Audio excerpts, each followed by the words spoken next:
Isang grupo ang nanawagan para sa pagsasabatas ng pagbabawal o paglimita ng mga political dynasty sa bansa. Mangangalap daw sila ng 5 milyong lagda mula sa mga registered voters at isusumite nila ito sa Commission on Elections kalakip ng kanilang petisyon para sa batas. Mula sa Makati, may ulat on the spot si Jamie Santos. Pia, inulunsad ngayong araw ang People's Initiative na nagsusulong na tuldukan na ang pamumuno ng mga political dynasty sa bansa sa pamumuno ng Movement Against Dynasty, SOMAD.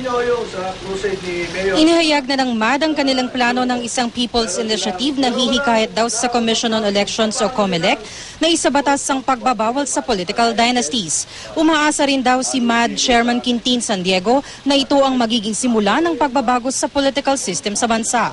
Ang initiative na ito raw ay layong tuldukan na ang political dynasty na ilang dekada na raw namamayani sa bansa.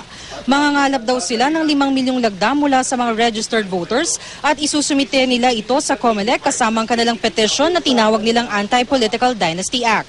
Kasama raw sa kanilang proposal ang paglimit sa bawat pamilya na isa lamang ang dapat nakaupo sa pwesto. Kung maraming miyembro naman daw ng pamilya ang nais maupo sa pwesto, kailangan daw malaman ng COMELEC kung sino talaga ang tatakbo sa kanila. Sabi ni San Diego, sisimula na ng MAD ang pagpapaikot ng kopya ng kanilang initiative petition nationwide para maituro sa taong bayan ang tungkol sa political dynasties. Ang MAD daw ay non-partisan at binubuo ng mga volunteers o simpleng mamamayan na ayaw na sa political dynasty sa bansa.